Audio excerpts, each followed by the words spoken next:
Assalamualaikum warahmatullahi wabarakatuh.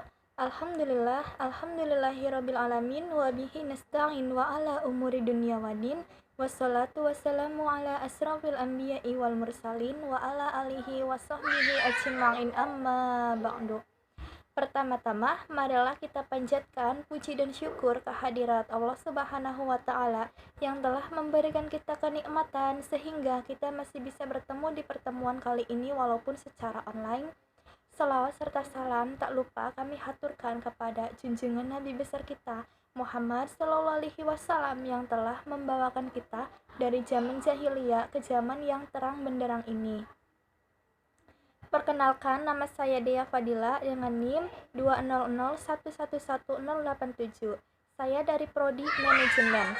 Di sini saya akan menjelaskan materi tentang tanggung jawab manusia dalam bentuk khalifah fil ard dan dalam bentuk pengabdian dirinya kepada Allah Subhanahu wa Ta'ala. Sebagai seorang khalifah, apa yang dilakukan tidak boleh hanya untuk kepentingan diri pribadi dan tidak hanya bertanggung jawab pada diri sendiri saja. Oleh karena itu, semua yang dilakukan harus untuk kebersamaan sesama umat manusia dan hamba Allah, serta bertanggung jawabannya pada 3 instansi. Yang pertama, yaitu bertanggung jawab pada diri sendiri, dan yang kedua, bertanggung jawab pada masyarakat. Yang ketiga, bertanggung jawab kepada Allah. Tanggung jawab manusia sebagai hamba Allah.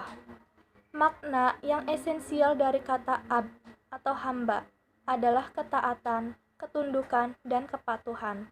Ketaatan, ketundukan, dan kepatuhan hanya layak diberikan kepada Allah yang dicerminkan dalam ketaatan, kepatuhan, dan ketundukan pada kebenaran dan keadilan. Sebagai hamba, tugas utama manusia adalah mengabdi atau beribadah kepada Sang Khalik, menaati perintahnya dan menjauhi segala larangannya.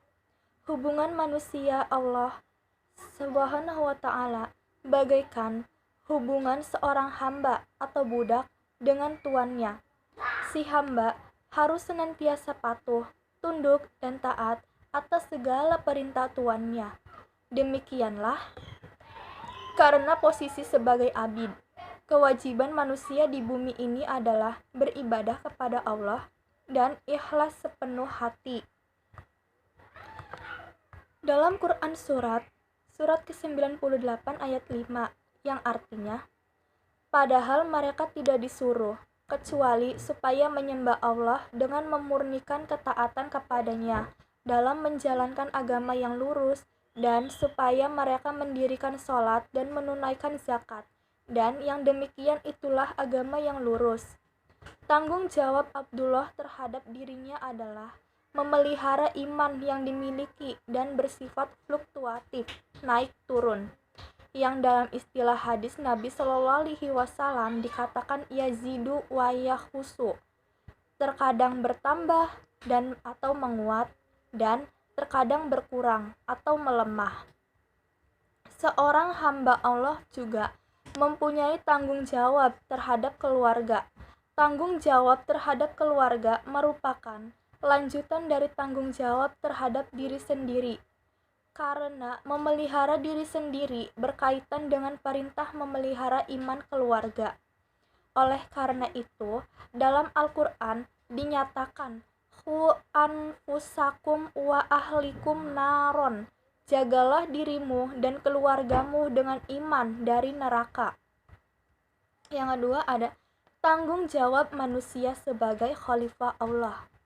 Sebagai makhluk Allah, manusia mendapat amanat yang harus dipertanggungjawabkan di hadapannya. Tugas hidup yang dipikul manusia di muka bumi adalah tugas kekhalifahan, yaitu tugas kepemimpinan, wakil Allah di muka bumi untuk mengelola dan memelihara alam. Khalifah berarti wakil atau pengganti yang memegang kekuasaan. Manusia menjadi khalifah berarti manusia memperoleh mandat Tuhan untuk mewujudkan kemakmuran di muka bumi. Kekuasaan yang diberikan kepada manusia bersifat kreatif, yang memungkinkan dirinya mengolah dan mendayagunakan apa yang ada di muka bumi untuk kepentingan hidupnya sesuai dengan ketentuan yang telah ditetapkan oleh Allah Subhanahu wa Ta'ala.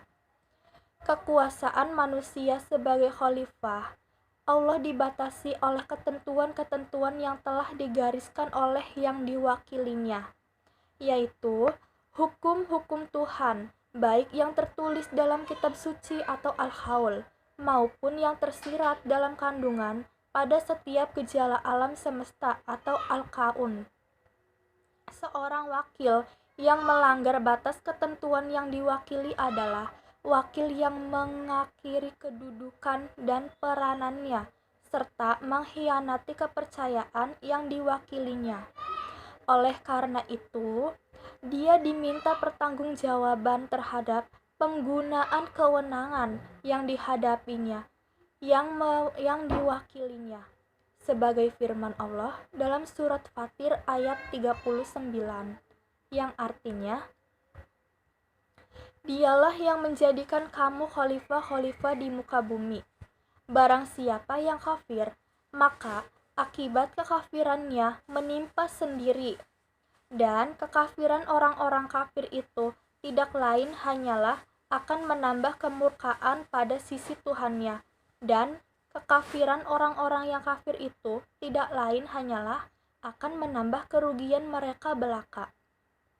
Ketika memerankan fungsinya sebagai khalifah Allah di muka bumi ini, ada dua peranan penting yang diamanahkan dan dilaksanakan manusia baik di akhirat kelak. Yang pertama, memakmurkan bumi, al-imarah, yakni dengan mengeksploitasi alam dengan sebaik-baiknya, dengan adil dan merata, dengan tetap menjaga kekayaan agar tidak punah, supaya generasi berikutnya dapat melanjutkan eksploitasi itu. Dan yang kedua, ada memelihara bumi dari upaya-upaya perusakan yang datang dari pihak manapun, ar-riayah, yaitu memelihara bumi dalam arti luas, termasuk juga memelihara akidah dan akhlak manusianya sebagai sumber daya manusia, memelihara dari kebiasaan jahiliyah, yaitu merusak dan menghancurkan alam demi kepentingan sesaat. Karena sumber daya manusia yang rusak akan sangat potensi merusak alam. Oleh karena itu, hal semacam ini perlu dihindari. Dua peran yang dipegang manusia di muka bumi sebagai khalifah dan abdun merupakan keterpaduan tugas dan tanggung jawab yang melahirkan dinamika hidup yang syarat dan kreativitas dan amaliyah yang selalu berpihak pada nilai-nilai kebenaran. Dua sisi tugas dan tanggung jawab ini tertera dalam diri setiap muslim sedemikian rupa. Apabila terjadi ketidakseimbangan, maka akan lahir sifat-sifat tertentu yang menyebabkan derajat manusia meluncur jatuh ke tingkat yang paling rendah. Seperti firman Allah Subhanahu wa Ta'ala dalam Quran surat ke-95 ayat 4, yang artinya, sesungguhnya kami telah menciptakan manusia dalam bentuk yang sebaik-baiknya.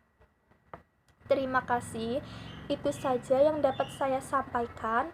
Kurang dan lebihnya mohon maaf. Akhirul kalam, wabillahi taufiq wal hidayah. Wassalamualaikum warahmatullahi wabarakatuh.